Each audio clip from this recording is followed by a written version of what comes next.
So there's a video that has been circulating the internet of an officer in Canada who is just struggling to hold this guy down on the ground. Apparently what happened is this guy runs a red light, gets into a car accident, and when the police arrive on scene, I guess he tries to get hands-on with the police, which doesn't go well. They tase him once, which is what you see now in this clip where the guy's on the ground, the officer's, again, struggling to hold him down, and then ultimately the guy is literally able to just stand up. Believe it or not, that strategy does in fact work with grappling, but he stands up and he runs back to his truck where he now grabs an axe, begins approaching the officers with said axe. They don't fire on him for whatever reason. They decide to just kind of keep their distance, and then ultimately once backup arrives, the officers are able to tase the man a second time, which ultimately puts him down for the count, to where multiple officers are able to jump on top of him and arrest him, right? But the area I want to focus on for this video for training purposes is the segment where the officer had him on the ground in a top dominant position and still somehow managed to let this guy just stand up. And there was multiple opportunities where this officer could have subdued and even cuffed the dude, but that would require police officers to have more training and grappling to begin with. So without further ado, let's get over on the mat so I can show you a few options for what this officer could have done to prevent this entire situation from getting out of hand. The cop gets on top and mount, and mind you, he gets to this position because he tases the dude. So the dude's kind of already stunned, and still somehow the cop loses control. So again, a few options from here. Number one, if we're just trying to simply control the situation,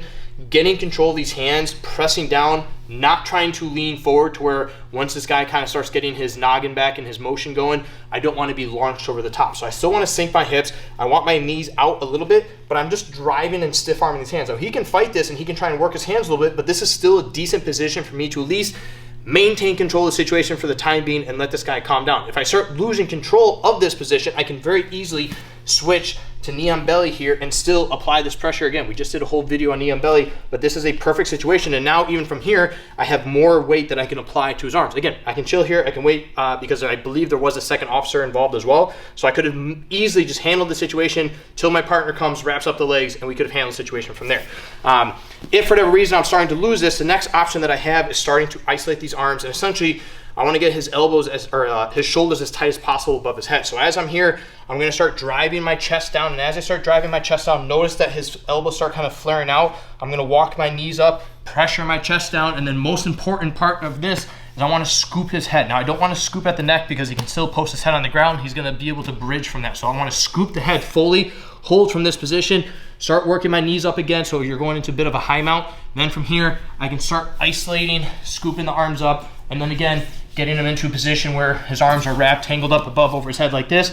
And again, I can hang out till my partner can come. So he can't access his waistband, he can't access my waistband. So again, it's not a position that I'm trying to chill for too long, but in that entire video, this guy was the only threat. So I'm fully confident that I can hang out here until my backup arrives and still kind of have a decent idea of what's going on around me. And again, I can very easily switch off to like side control or north-south type positions from there. Now, the other option that we have is going off to a 2-on-1. So I can isolate one arm. Maybe this guy wasn't giving me this arm or I can't control it as well. I can go 2-on-1, stuff the arm to the ground. Important detail is I'm going to take my hip and my side. I'm going to shift my weight and just drive my hip and chest, everything I've got, right onto the top of his face. Again, because they're officers, they're wearing all their gear, it's not going to be comfortable for the guy on bottom. At this point, I don't necessarily want to stay in this position, so I would look to back step. And then an important detail is I'm going to take this leg, and as I square up, I'm going to also look to scoop up his arm in the process.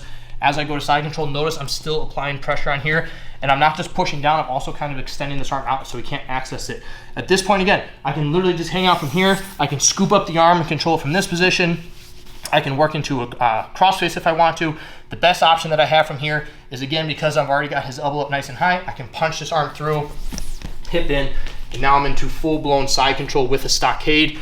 Not really much that this guy can do from here. I could also, search, make sure he doesn't have any other weapons on him. And once again, I can literally just chill in this position until my backup arrives because this is not comfortable for him and he's not going anywhere, right? What happens in this video now is the cop loses control somehow of these hands. This guy starts turning off to the side and his arm starts passing through. This is now where we start transitioning to like a top mount into a gift wrap position, right? The moment that this arm goes through, my chest is going behind that tricep so that he can't bring that arm back. Second important detail, my knee is sliding up. So as he continues to turn onto his side, I'm closing off all that space. So if he tries to turn back into me, he can't. Now I can sit here, keep this pressure behind the tricep. I can now look to secure a gift wrap position. Again, I can hang out here, check, control what I need to control from here. I can also keep this arm extended, pull him all the way through, and I can now flatten him out completely. And again, I've got access to both his arms. We can easily get to a cuffing position from here, but more importantly, he can't do anything, and I can wait for my partner to arrive and finish the rest from there. So that was the second detail. The biggest mess up in this entire thing is this guy gets into a turtle position and literally just stands up, and the cop just kind of falls up and over the head. I have no idea how.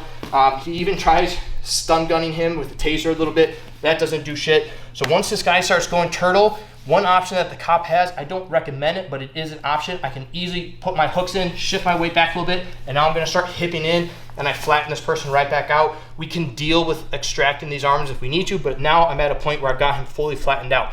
If you'd rather not do that, once he goes back up into turtle, instead of putting my knees in, I'm actually gonna shift back, right? If they start going to turtle, I don't wanna be going forward.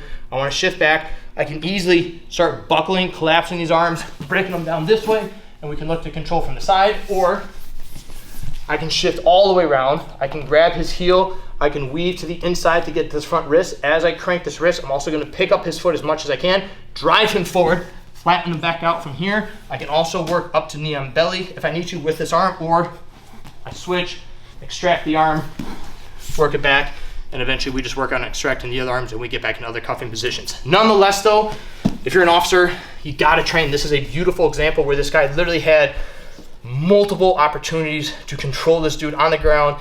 And again, I emphasize the dude was tased at the start, so he had literally no resistance. There's no reason this cop shouldn't have been able to control him. But those are just a few options from different positions that, yeah, they could have definitely fixed that situation.